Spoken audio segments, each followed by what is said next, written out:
balikan natin ang Araneta Coliseum. Kapatid na Don Capulong. Opo, kapatid na Daniel. Dito naman po sa aming lugar, ang magtatanong po ay isang 89 anyos na Katoliko, taga Cabuyao, Laguna, si kapatid na Romeo Cruz. Sige po kapatid, magandang gabi po sa inyo. Andiyan na po si kapatid Nelly. Magandang gabi sa inyong lahat, mga kababayan kong Pilipino at taga-ibang bansa. Sa kasaysayan, ang ama ay nagsugo.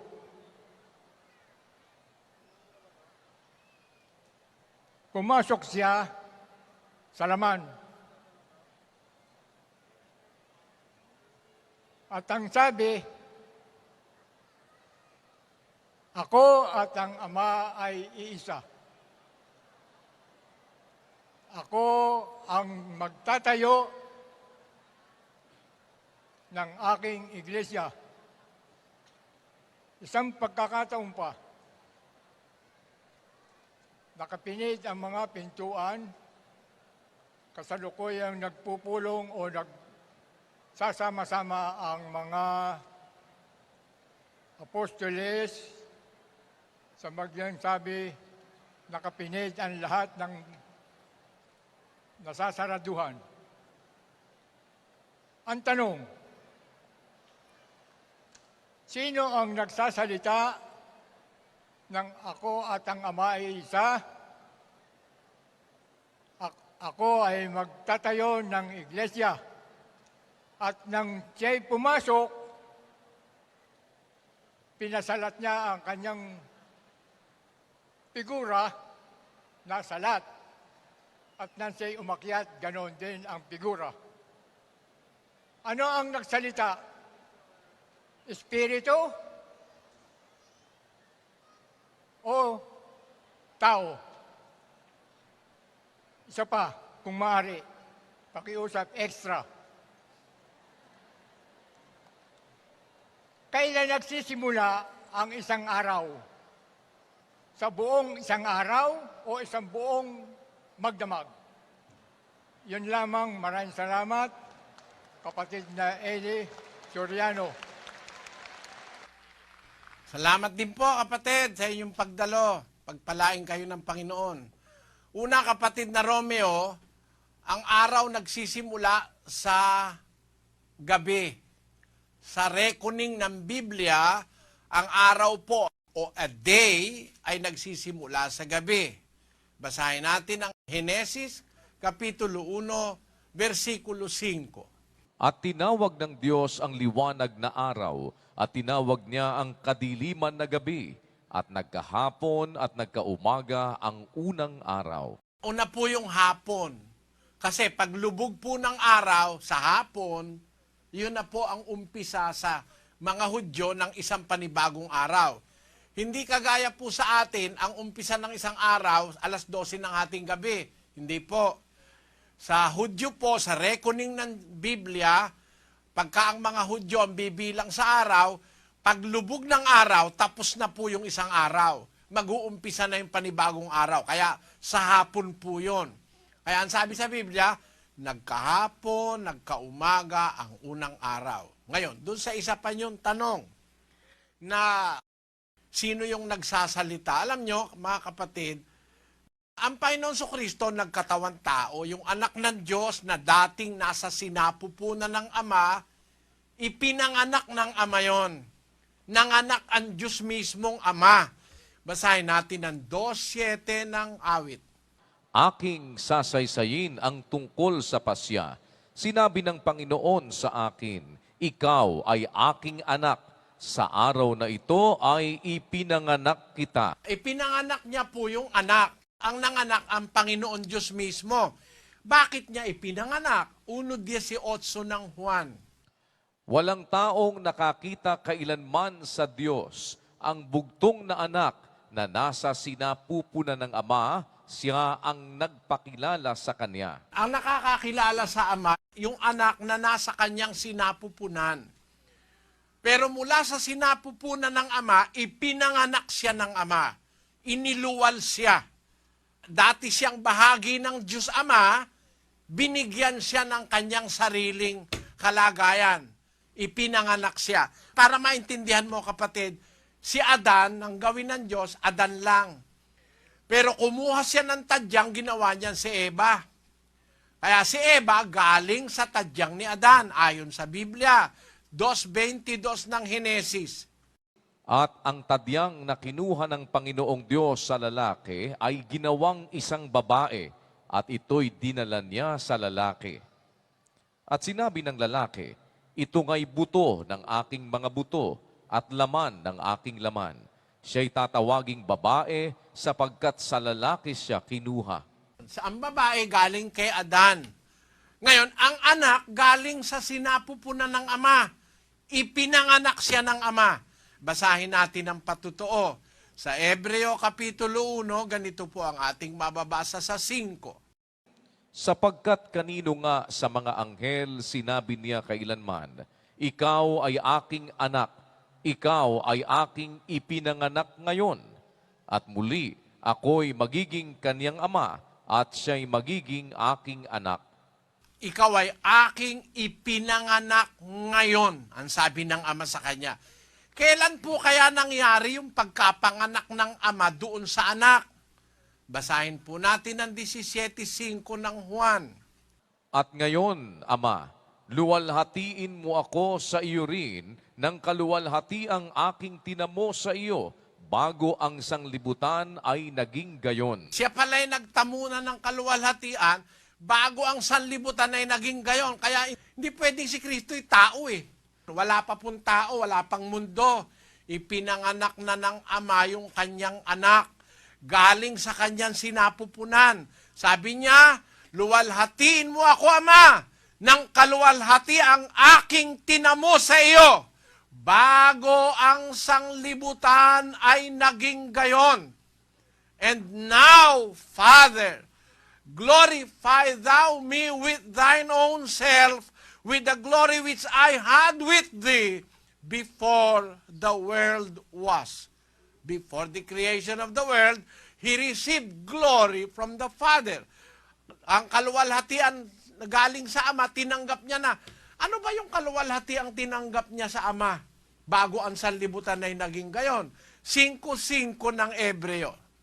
Gayon din si Kristo man ay hindi nagmapuri sa kaniyang sarili upang maging dakilang saserdote, kundi yaong sa kanya ay nagsabi, ikaw ay aking anak, ikaw ay aking naging anak ngayon.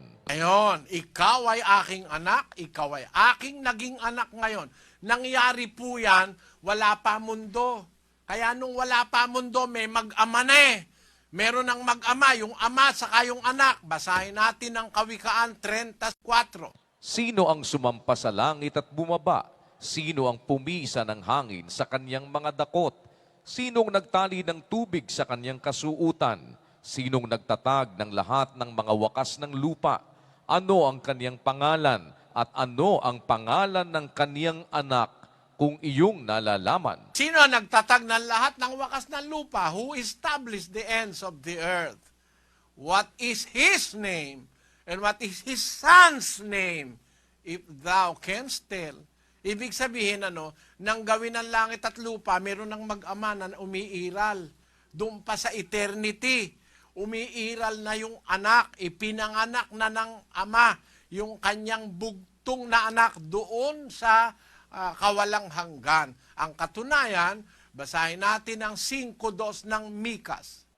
Ngunit ikaw, Bethlehem Ephrata, na maliit upang lumagay sa libu-libo ng Huda, mula sa iyo ay lalabas sa akin ang isa na magpupuno sa Israel, na ang pinagbuhatan niya ay mula ng una, mula ng walang hanggan. Yung ipinanganak sa Bethlehem ng Judea, ang pinagbuhatan niya mula pa ng una, mula ng walang hanggan. At yan ay ang ating Panginoong Kristo. Kaya ang masasabi ko doon sa tanong mo, kapatid, sino ba yung anak? Yun po yung ipinanganak ng ama bago pa itinayo ang sanlibutan. Yung anak na yon ang isinugo ng ama sa lupa. At yung anak na yon ang nagsabi na itatayo ko ang aking iglesia. Pero tanungin natin yung anak, pag nagsasalita ba siya, kanino yung sinasabi niya? 12:49 ng Juan. Sapagkat ako'y hindi nagsasalita na mula sa aking sarili, kundi ang Ama na sa akin ay nagsugo ay siyang nagbigay sa akin ng utos kung ano ang dapat kong sabihin at kung ano ang dapat kong salitain.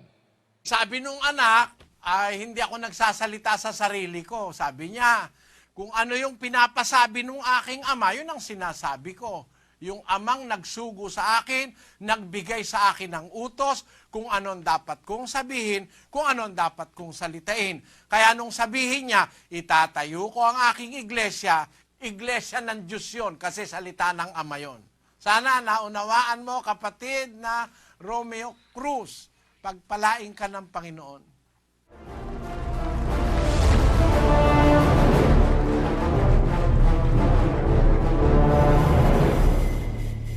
Lipat tayo ulit dito sa Araneta Coliseum. Kapatid na Ricky Rese, go ahead please. Opo.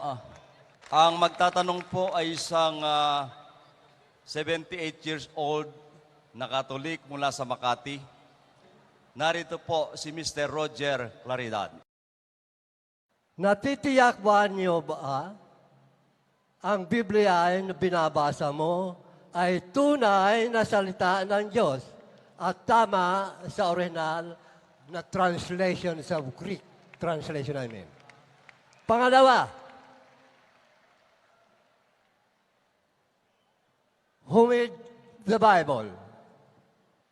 Doon sa tanong mo, kapatid, na natitiyak ko ba na ang binabasa kong Biblia ay galing sa tama sa original Greek? Lahat ng Greek version meron ako kapatid. Yun ang unang sinasabi ko sa iyo. Sa aking computer, narito ang 120 versions ng Biblia. Lahat ng version ng Katoliko, yung tinatawag na Douay-Rheims version, yung Magandang Balita Biblia, at saka yung Vulgata Latina, nandito yung sa Biblia ko. At higit sa lahat, yung mga Greek and Hebrew translations of the Bible, as far back as the Codex Sinaiticus, meron ako noon. Kaya natitiyak ko na yung binabasa ko ay salita ng Diyos. At hindi lang naman yun ang paraan para matiyak mo na ang binabasa mo salita ng Diyos. Mararamdaman ng isang nagbabasa kung ang binabasa niya kasinungalingan o katotohanan. Yung kasing salita ng Diyos, may espiritong daladala yan Ipaparamdam sa'yo kung talaga bang yung binabasa mo ay salita ng Diyos. Juan 6:63. Basahin natin, kapatid na Daniel. Ang Espiritu nga ang bumubuhay, sa laman ay walang anumang pinakikinabang. Ang mga salitang sinalita ko sa inyo ay pawang Espiritu at pawang buhay.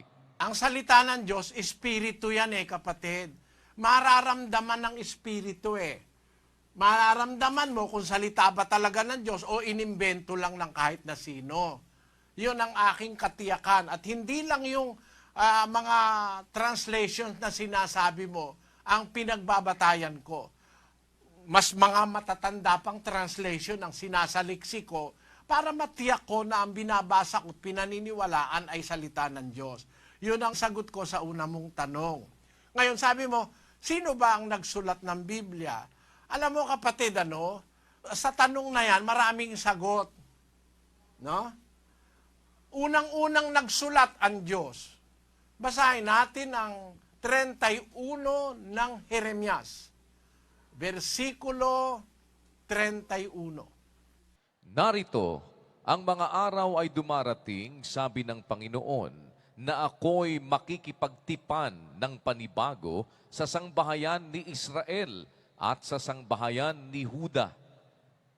Hindi ayon sa tipan na ipinakipagtipan ko sa kanilang mga magulang sa araw na aking kinuha sila sa pamamagitan ng kamay upang ilabas sila sa lupain ng Ehipto, na ang aking tipan ay kanilang sinira bagaman ako'y asawa nila, sabi ng Panginoon. Kundi ito ang tipan na aking ipakikipagtipan sa sangbahayan ni Israel pagkatapos ng mga araw na yaon, sabi ng Panginoon. Aking itatala ang aking kautusan sa kanilang kalooban at aking isusulat sa kanilang puso. At ako'y magiging kanilang Diyos at sila'y magiging aking bayan. Ang pangunahing sumusulat ng salita ng Diyos, ang Diyos eh. Kung matatandaan mo, yung 2 tapyas na bato, sinulatan ng daliri ng Diyos. Doon sa Exodo 31:18. At kaniyang ibinigay kay Moises pagkatapos na makipagsalitaan sa kanya sa ibabaw ng bundok ng Sinai ang 2 tapyas ng patotoo na mga tapyas na bato na sinulatan ng daliri ng Diyos. Kaya kung sa tanong mo, sino ang nagsulat sa Biblia, pangunahin na ang Diyos. Pangalawa, ang mga propeta, kagaya ni Moises, inutusan siya ng Diyos. Si Isaias, inutusan siya ng Diyos. Isulat mo. Ang mga apostol, inutusan ng Diyos. Basahin natin ang unang Korinto 14:37. Kung iniisip nino man na siya'y propeta o ayon sa Espiritu, ay kilalanin niya ang mga bagay na sa inyo'y isinusulat ko na pawang utos ng Panginoon. Mga apostol, inutusang sumulat. Hindi lang basta sila nagsulat, inutusan silang sumulat. Unang Juan 1:3-4. Yaong aming nakita at narinig ay siya rin naming ibinabalita sa inyo upang kayo naman ay magkaroon ng pakikisama sa amin. Oo, at tayo ay may pakikisama sa Ama at sa Kanyang anak na si Hesukristo. At ang mga bagay na ito ay aming isinusulat upang ang ating kagalakan ay malubos. Sa mga tuwid, nasagot na natin sa Biblia yung pangunahing 2 tanong ng kapatid na Roger. Nakakatiyak ba ako na ang binabasa ko tama sa original Greek? Nakakatiyak ako, kapatid, at pati yung espiritu nararamdaman ko ng Biblia. Sino sumulat sa Biblia? Ang una, ang Panginoon Diyos, tapos mga propeta, tapos mga apostol. Sa Cebu tayo, kapatid na Tobias. Go ahead, Cebu. Magandang gabi sa inyo dyan. Salamat po sa Diyos, kapatid Nelly at kapatid na Daniel. At mula dito po sa Cebu City, ang magtatanong po dito sa Cebu City, si kapatid na Aldeli Pansakala. Isa po siyang 7-day Adventist. Sige po, kapatid na Aldeli, pwede na po kayo magtanong kay kapatid Nelly. Ang tanong ko lang po, bakit po ba ikapito ang Sabado sa aming pagpahinga? Alam mo, yung 7 araw, kaya ang mga Adventista ngayon, nagpapahinga ng 7 araw, kumuha sila ng utos na hindi para sa kanila. Hindi naman para sa mga Pilipino yan, hindi naman para sa Amerikano yan eh. Ang pagpapahinga ng 7 araw ay para sa mga naalipin sa Ehipto. 5:15 ng Deuteronomio. At iyong aalalahanin na ikaw ay naging alipin sa lupain ng Ehipto at ikaw ay inilabas ng Panginoon mong Diyos doon sa pamamagitan ng isang makapangyarihang kamay at unat na bisig. Kaya't iniutos sa iyo ng Panginoon mong Diyos na ipangilin mo ang araw ng Sabat. Kaya pala inutos sa kanila dahil naalipin sila sa Ehipto. Basahon nato sa Cebuano.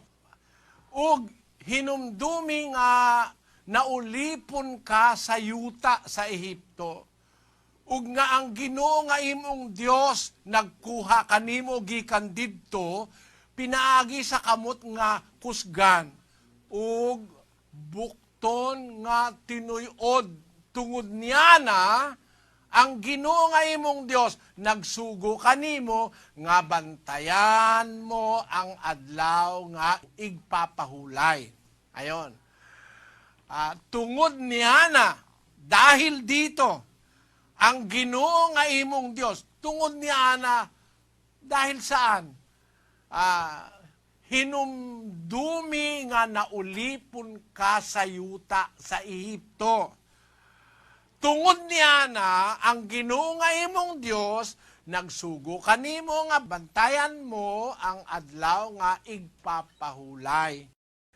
Therefore, the 7-day rest was commanded by God to those who were before were slaves of Egypt for 430 years without rest. Without rest. They are in hard labor for 400 years. Let us read in the book of Exodus 12:40. Now the sojourning of the children of Israel who dwelt in Egypt was 430 years. And it came to pass at the end of the 430 years, even the self-same day, it came to pass that all the hosts of the Lord went out from the land of Egypt.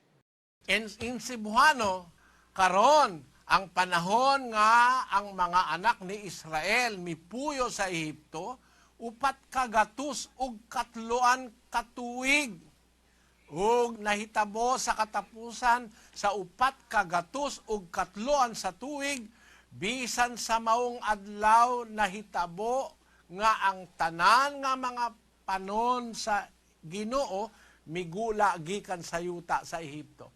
They were slaves for 400 years.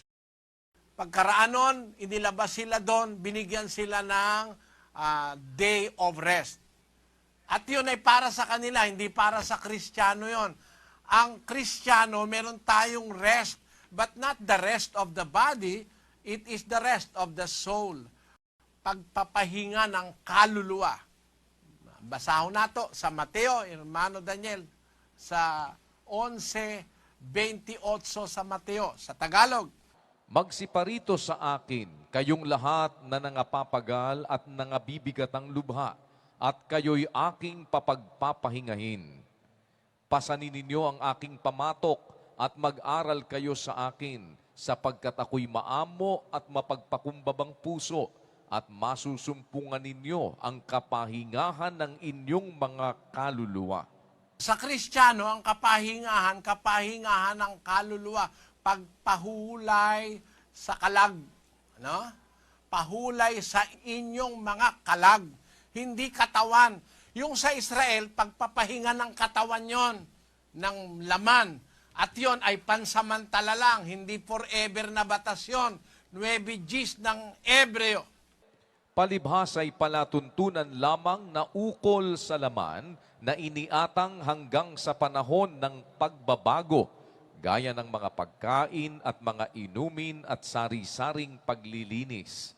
Ay natin sa Cebuano, sanglit, uban sa mga kalanon, ug mga ilimnon, ug mga nagkalaing-laing mga paghugas, mga tulumanon nga lawasnon, nga ginapatuman ang tud sa panahon sa pagpabag-o.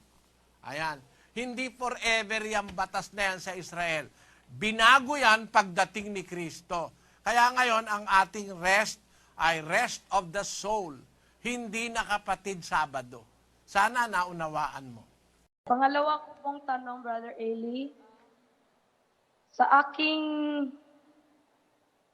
akong nahibaw-an, ginadili ang pagkaon og baboy kay kini kuno mahugaw og magpangusap og pikas ang kuko.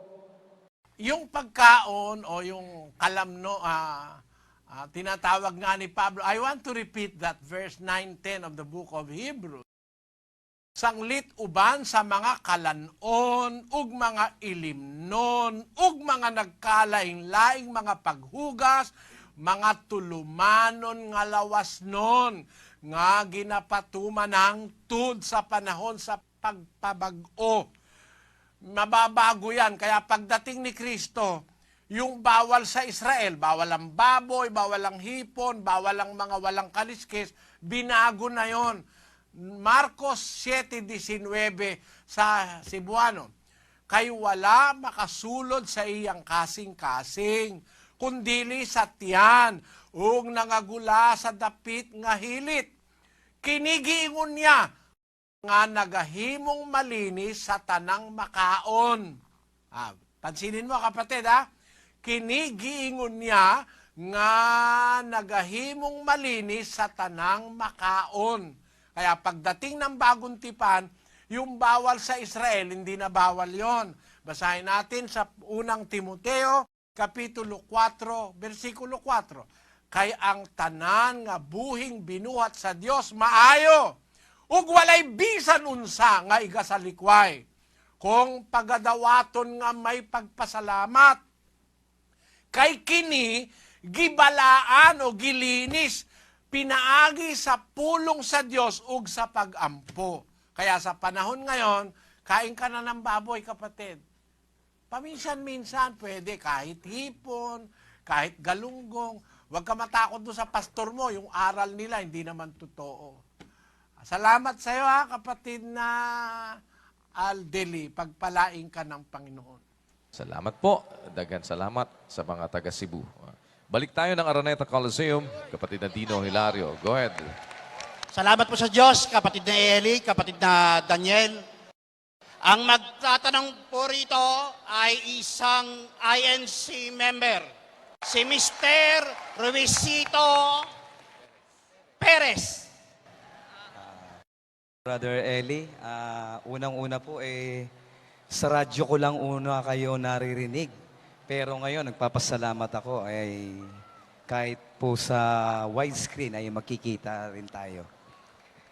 Ang unang-unang tanong ko po ay kung sakali ang isang tao ay umanib sa ang dating daan, meron po bang katiyakan na nasusulat sa Biblia na may pangakong kaligtasan? At ang ikalawa ay sa mga nagtuturo ng mga ebanghelyo ng Diyos ay nakasulat na sila ay may mga palatandaan na sila nga ay sinusugo ng Diyos. Yun lang po, Brother Eli. Salamat sa iyo, kapatid na Luisito. Unang-una, ang aaniban ay ang iglesyang nasa Biblia ay ang Church of God o ang iglesia ng Diyos. Mababasa yan sa more or less 12 sitas ng Bagong Tipan, the Church of God, which He hath purchased with His own blood. Sinasabi sa Acts 20:28. Ngayon, sinasabi din yan doon sa 2 Corinthians chapter 1, verse 1. Pakibasa mo nga, kapatid na Daniel. Si Pablo na apostol ni Kristo Jesus sa pamamagitan ng kalooban ng Diyos at si Timoteo na ating kapatid sa iglesia ng Diyos na nasa Corinto, kalaki pang lahat ng mga banal na nasa buong Akaya. Ngayon, iglesia ng Diyos, ang pangalan ng iglesia sa Biblia, kapatid, sapagkat ang tunay na may-ari ay ang Diyos Ama. Kaya ang pangalan, iglesia ng Diyos. At yun ang nakasulat sa Isaiah 43:7. Bawat tinatawag sa aking pangalan at yaong aking nilikha ay sa aking kaluwalhatian, yaong aking inanyuan, oo, yaong aking ginawa. At nang sa Diyos tinatawag sa kanyang pangalan. Gaya ng iglesia, kung sa Diyos tinatawag sa kanyang pangalan. Ang iglesia ng Diyos ang nakasulat sa Biblia, yun ang dapat aniban ng tao. Na maanib tayo sa iglesyang ang Diyos ang may-ari na itinayo sa pamamagitan ng ating Panginoon Kristo. Si Kristo ang pinababa ng Ama para ang iglesia ay matipon, pero ang iglesia talagang sa Diyos yun, ang may-ari nun ang Ama. Basahin natin ang Hebreo 3:4. Sapagkat ang bawat bahay ay may nagtayo, datapwat ang nagtayo ng lahat ng mga bagay ay ang Diyos. At bagay may nagtayo pero ang nagtayo ng lahat ng bagay ang Diyos. Kaya siya may-ari ng lahat ng bagay. Ngayon, yun ang aaniban yung iglesia sa Efeso 3:6. Na ang mga hentil ay mga tagapagmana at mga kasangkap ng katawan at mga may bahagi sa pangako na kay Kristo Jesus sa pamamagitan ng Ebanghelyo. Mga hintil, lahat ng tao ngayon hintil. Labas sa Israel nung una tinatawag na hintil. Gentiles are fellow heirs and members of the same body. Ang mga hintil, tagapagmana, kasangkap ng katawan. Merong katawan na sasangkapan o aaniban. Alin yung katawan? Colosas 1:18. At siya ang ulo ng katawan sa makatwid bagay ng iglesia. Ang katawan ay ang iglesia at doon tayo sasangkap, aanib. Ang aaniba ng tatanggap ng aral ng Diyos ay ang iglesyang nasa Biblia. Pati tayong mga hintil, ang dapat nating aniban yung iglesyang nasa Biblia, nakasulat na pinamumunuan ng ating Panginoong Hesukristo. Ngayon, ang tanong mo ay kung aanib ka ba, meron bang nakasulat na pangako na kaligtasan at buhay na walang hanggan? Alam mo ang pangako na kaligtasan at buhay na walang hanggan, hindi para sa iglesia lang. Hindi naman naanib sa iglesia si Abraham maliligtas yun. Si Jacob, maliligtas yun. Hindi naman naanib sa iglesia yun Ibig sabihin, labas ng iglesia yon. Lalo na kung ang sasabihin mong iglesia yung natatag sa Pilipinas. Para hatulan mo sweepingly, napakalaking paghatol niyan. Na pag nasa labas nila, sintinsyado sa apoy. Marahas na hatol. Mali. 4:12 ng Santiago. Iisa ang tagapagbigay ng kautusan at hukom sa makatwid bagay ang makapagliligtas at makapagwawasak. Datapwat, sino ka na humahatol sa iyong kapwa? Sinisino Kaya sinisino? Sino ka para humatol sa kapwa mo? Iisa lang ang hukom. At siya rin ang tagapagligtas. Sino kang hahatol-hatol? Lalo na kung nasa labas ng iglesia, bawal hatulan nyo nung nasa totoong iglesia, bawal hatulan yung nasa labas. 5:13 ng unang Korinto. Datapwat sa nangasa labas ay Diyos ang humahatol. Yon, ipaubaya natin sa Diyos ang paghatol sa nasa labas ng iglesia. Kung gusto bang magligtas ng Diyos sa labas ng iglesia, ano ba pakialam natin? Hindi naman tayo tagapagligtas. Kahit nga yung hindi sumasampalataya, kung gusto iligtas ng Diyos, pwede Basahin natin ang unang Timoteo 4:G. Sapagkat dahil dito ay nagsisipagpagal kami at nagsisipagsikap, sapagkat may pag-asa kami sa Diyos na buhay, na siyang tagapagligtas sa lahat ng mga tao, lalong-lalo na sa mga nagsisisampalataya. Ang Diyos tagapagligtas sa lahat ng tao, lalo na sa nagsisampalataya. Pati pala yung walang pananampalataya, kung gustong iligtas ng Diyos, ano ang pakialam natin? Bakit tayo hahatol? Kaya ang masasabi ko, kapatid, hindi totoo na ang kaligtasan nasa relihiyon lang na iglesia ng Diyos. Maaari ring maligtas yung nasa labas, kailan? Basahin natin ang Roma 2:13. Sapagkat hindi ang mga tagapakinig ng kautusan ang siyang mga ganap sa harapan ng Diyos, kundi ang nangagsisitalima sa kautusan ay aariing mga ganap. Sapagkat kung ang mga hentil na walang kautusan sa katutubo ay nagsisigawa ng mga bagay ng kautusan, ang mga ito na walang kautusan ay siyang kautusan sa kanilang sarili. Nung palang mga hintil, walang kautusan, hindi narating ng Biblia, hindi narating ng mga pangangaral ng apostol. Ang totoo, yung mga taga-Ipugaw, ginagawa na nila yung yung rice terraces 2,000 years ago, no? Actually, 4,000 years ago nang umpisahan yung rice terraces no? Nung nangangaral si Kristo sa lupa, yung last 2,000 years na nakaraan, ibig sabihin, may mga ipugaw na doon sa Benguet na gumagawa ng rice terraces. Nung nangangaral si Kristo, hindi naman narating ni Kristo yon. Lahat ba yon sa impyerno na? Basahin nga muna natin yung kapirasong istorya, kapatid na Daniel. Ito po. Ancient huge walls in the vicinity of Posia in eastern Ifugao, dated to be some 4,000 years old. point to early human settlement in the province. Ifugao culture is reputedly 3,000 years old.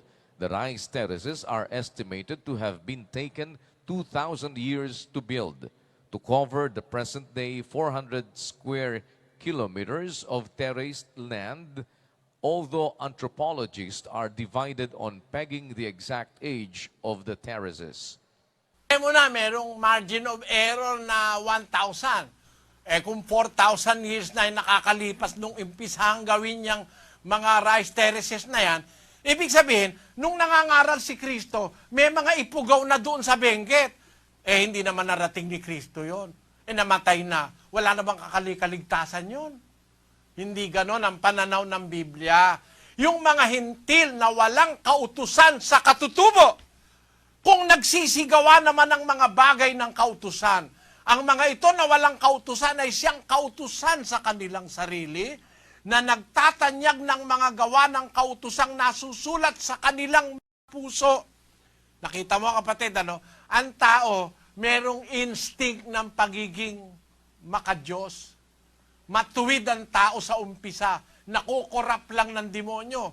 Kung yung mga taong hindi nakarinig ng aral, sa Diyos, kahit yung mga hindi nakarinig ng kautusan, kung gumagawa naman ng kabutihan, yung bagay ng kautusan, aariing ganap din ng Diyos yun. Kaya masasabi ko sa iyo, paniniwala namin, kapatid, ganito.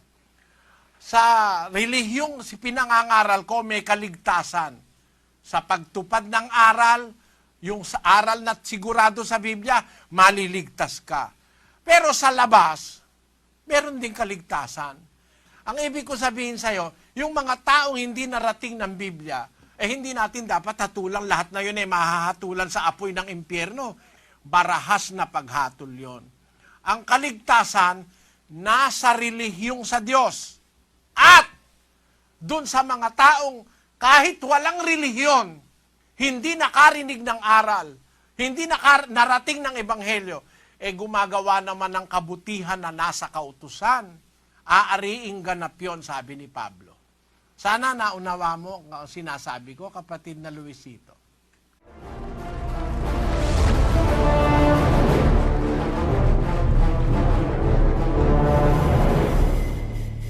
Punta po tayo ng Davao City sa Bahada, kapatid na Jerry Cabanyero. Go ahead, Davao, please.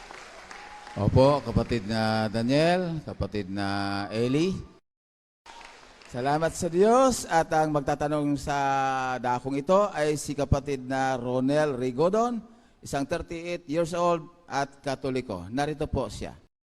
Ako po ay nagpapasalamat na naimbitahan sa pagtitipon na ito at binigyan ng opportunity na magtanong.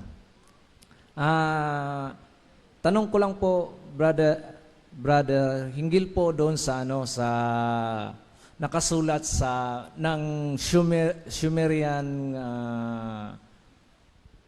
civilization. Hinggil po doon sa creation po ng earth tsaka human. Totoo po ba yung naisulat nila sa clay tablet, sa cuneiform, sa cuneiform? Yun po. At pangalawa kong tanong, may posibilidad ba na yung nakasulat, yung sinulat ng mga Sumerian sa lingwahe nila, ay yun ang pinagbasihan sa pagsulat ng Biblia? Yun lang po. Salamat. Kapatid, the truth in the Bible is not dependent on any book on earth. Ang katotohanang nakasulat sa Biblia ay hindi dependyente sa anumang libro sa lupa.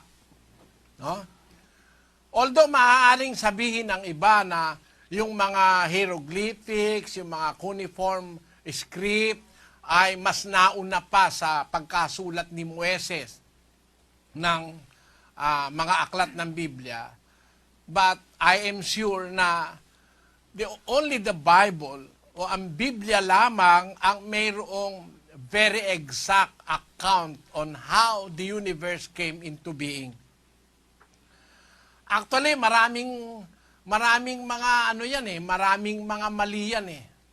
Yung paniniwala ng na nasa Sumerian text. Tinatawag yan na the Sumerian creation myth. Na nandoon sa tablet in Nippur.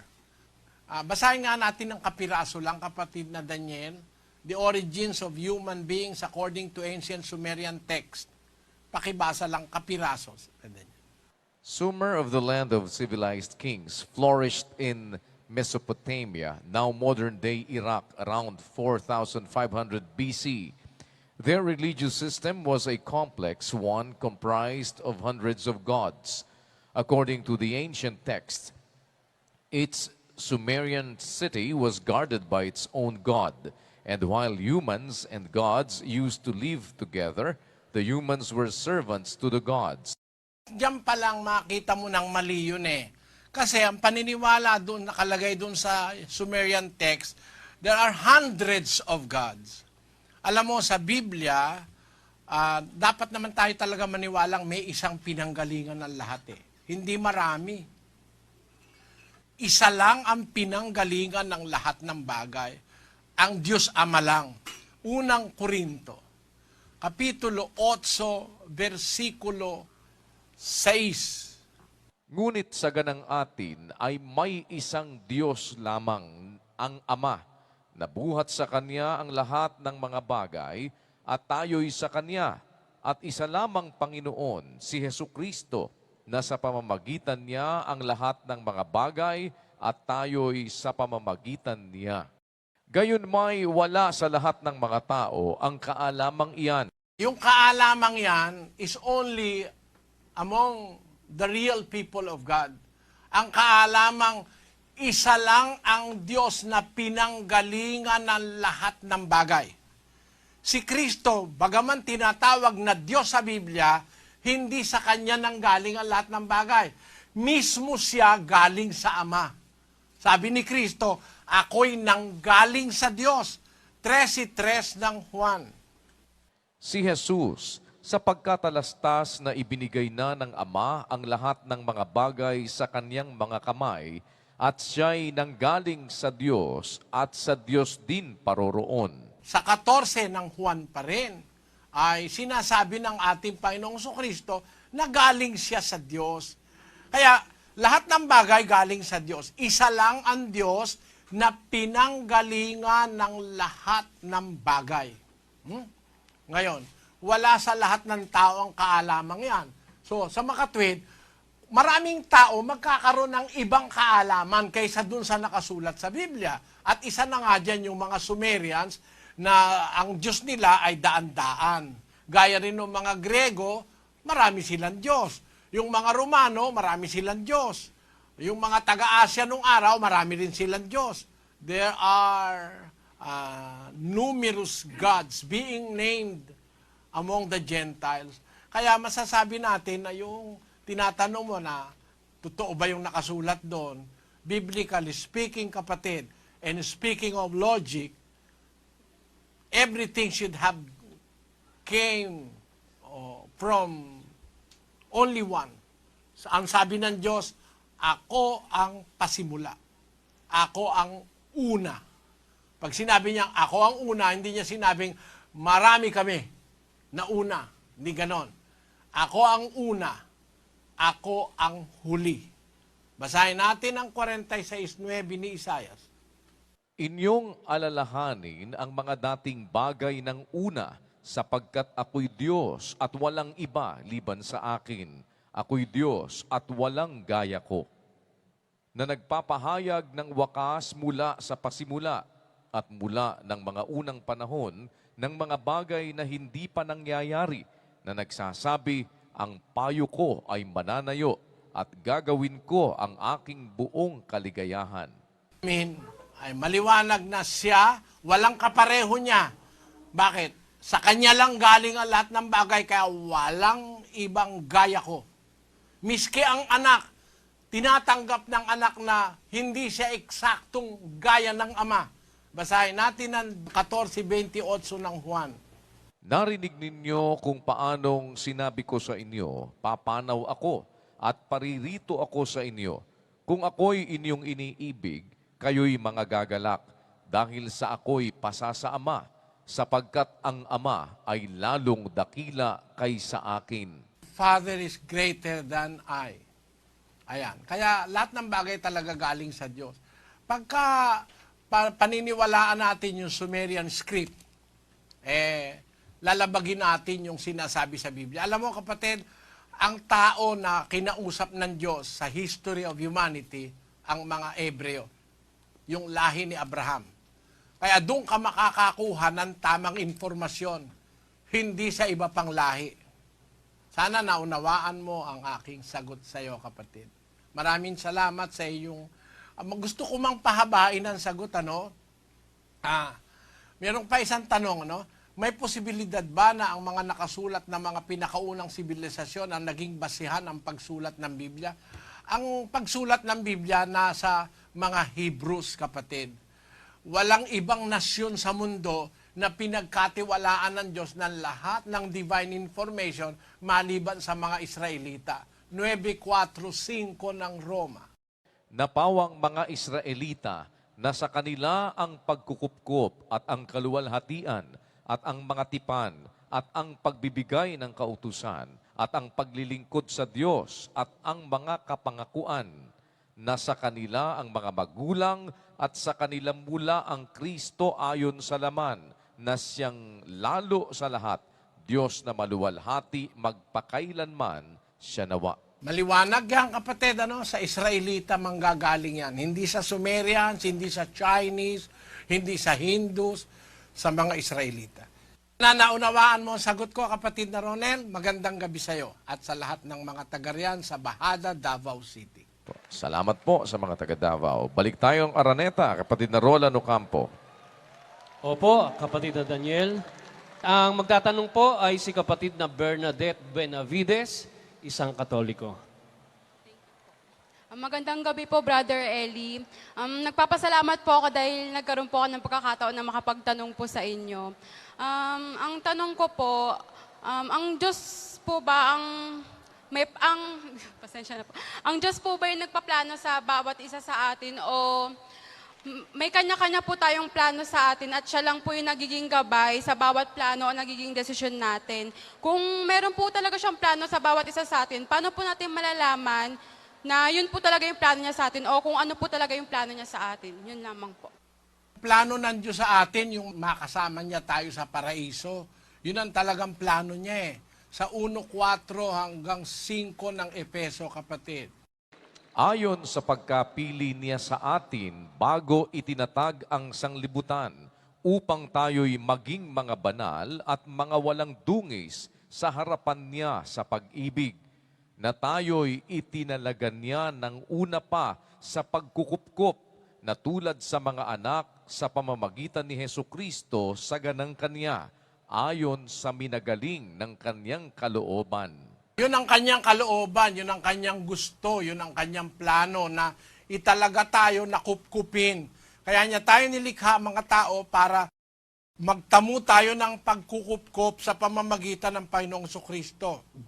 Na yung plano niya na yun ay bago pa itinatag ang sanlibutan. Nauna sa mundo yon, nalilikha siya ng tao, gagawin niyang tagapagmana ng buhay na walang hanggan to enjoy life eternal with Him in eternity in paradise. Yun ang plano niya. Kaya lang, gumawa siya muna ng mundo, ginawa niya lahat ng kailangan ng tao, tapos binigyan niya ang tao ng free will, ng kapangyarihan para sumunod, para kung makakasunod ang tao sa magitan ng free will, sa kautusan at kalooban ng Diyos, maging worthy tayo o maging karapat-dapat tayo, makamit yung plano ng Diyos para sa atin. Ngayon, tayo ba, meron din tayong plano sa ating sarili? Kung ikaw ay taong sa Diyos, no? Nagpapailalim ka sa Kanya, kahit ano yung gusto mo, gaguide ka niya. Basahin natin ang 16 ng Kawikaan, versikulo 9. Ang puso ng tao ay kumakatha ng kanyang lakad, ngunit ang Panginoon ang nagtutuwid ng kanyang mga hakbang. kumakatha ka, nagpaplano ka ng iyong gagawin, kung anong kurso mo, kung anong mga gagawin mo. Pero pag ikaw ay kumikilala sa Diyos, itutuwid niya ang iyong mga hakbang. Siya yung guiding factor for you to attain glory and triumph in life. Siya ang guiding factor. Kaya lang, hindi lahat ng tao ay ginaguide ng Diyos. May mga tao kasi ayaw sa Diyos, kay Satanas. Kaya yun, bahala sila sa sarili nila. Basahin natin ang 5:15 ng unang Timoteo. Sapagkat ang mga iba'y nagsibaling na sa hulihan ni Satanas. Na pumunta na sa kampo ni Satanas ang Diyos, gusto niya i-guide tayo. Pero pagka pumupunta ka dun sa kaaway niya, ay papabayaan ka niya ron. Gagawa siya ng paraan para ikaw maligtas, mapabuti. Pero pagka talagang willfully, ayaw mo siyang kilalanin, ay hahatulan ka ng Diyos. Dadalhin ka na sa kampo ni Satanas, papabayaan ka na. Basahin natin ang 2 Tesalonica 2:11. At dahil dito'y ipinadadala sa kanila ng Diyos ang paggawa ng kamalian upang magsipaniwala sila sa kasinungalingan, upang mga hatulan silang lahat na hindi nagsisampalataya sa katotohanan, kundi nangalugod sa kalikuan. Pag ayaw mo na ng katotohanan, papabayaan ka niya na. Sabi nga sa English, for this cause God shall send them strong delusion, that they should believe a lie. Napupunta na sa delusion yung mga taong ayaw ng kabutihan, gusto kasamaan. Ang aasahan mo na lang doon, puro delusion, puro mali, puro kasinungalingan. Basahin natin ang 3:19 ng Juan. At ito ang kahatulan na naparito ang ilaw sa sanglibutan at inibig pa ng mga tao ang kadiliman kaysa ilaw sapagkat masasama ang kanilang mga gawa. Merong mga tao, dahil sa gawa nilang masama, mas gusto pa yung kadiliman kaysa ilaw. Mas gusto pa yung mali kaysa sa tama. Mas gusto pa yung masama kaysa sa... Kagaya ng mga drug addicts, no? Yung mga drug addicts at saka yung mga drug pusher, ayaw nun ng tama kasi kung drug pusher ka, alam mo yung tama, hindi ka magpupus Alam mong masisira yung buhay ng tao Pag wala nang pambili ng drug yan, magnanakaw na yan, papatay na yan, masisira na ang pamilya. Ba't merong ganon? Kasi ayaw nila ng mabuti dahil ang gawa nila masama. Sana naunawaan mo, kapatid na Bernadette. Salamat po, kapatid na Bernadette. Lipat tayo sa Singapore. Kapatid na Robert Navoa at kapatid na Aga. Go ahead, Singapore. Maraming salamat sa Diyos, Brother Eli Soriano at Brother Daniel Rason. Magtatanong po dito ay si Miss Melody Cabigon, isang Roman Catholic member. Brother Eli, may question lang po ako. As far as I know, and it's also written in the Bible, that if a person do good things, the person will go to heaven. And if the person will do bad things, he will go to hell. But it's also written that that God is a forgiving person. If the person who do the bad things wasn't able to ask forgiveness before he or she die, will he automatically go to hell, or will he still have a chance to go to heaven? Alam mo, kapatid, pangunahin na, gusto kong magduktong dun sa alam mo na, Duduktungan ko. I hope you are not offended. Ang Diyos is forgiving God. Pero merong extent o merong limit yung kanyang pagbibigay ng pagpapatawad. Pagka ikaw ay rebelde na sa Diyos, pag ikaw sinasadya mo na ng sinasadya, hindi ka niya napapatawarin Basahin natin ang 10:26 ng Hebreo. Sapagkat kung ating sinasadya ang pagkakasala, pagkatapos na ating matanggap ang pagkakilala sa katotohanan, ay wala ng haing natitira pa tungkol sa mga kasalanan, kundi isang kakilakilabot na paghihintay sa paghukom at isang kabangisan ng apoy na lalamon sa mga kaaway. Yun, kung sinasadya na natin ang pagkakasala, if we sin willfully, after that we have received the knowledge of the truth, there remaineth no more sacrifice for sins, but a certain fearful looking for a judgment and fiery indignation which shall devour the adversaries. Alam mo, makakalungkot sabihin, pero ang Diyos ay mapagpatawad kung ang kasalanang ginagawa mo ay hindi na nandoon sa kategorya ng pagre-rebellion sa Diyos. Kasi pag nakilala mo na yung katotohanan at inuulit-ulit mo pa, hindi baling nauulit-ulit mo kung di mo alam na yun pala'y masama, no? Pero pag natanggap mo na yung pagkakilala sa totoo, nakita mo na yung tama, tapos uulit-ulitin mo pa yung mali, that falls into rebellion. At pagka ganon, ang Diyos hindi na nagpapatawad, kapatid. May hangganan ang pagpapatawad ng Diyos. Nagtatakwil din ang Diyos. Basahin natin ang 28:9 ng unang kronika. At ikaw, Salomon na aking anak, kilalanin mo ang Diyos ng iyong ama, at paglingkuran mo siya ng sakdal na puso at ng kusang pag-iisip, sapagkat sinasaliksik ng Panginoon ang lahat na puso at naaalaman ang lahat na akala ng pag-iisip. Kung iyong hanapin siya, ay masusumpungan siya sa iyo.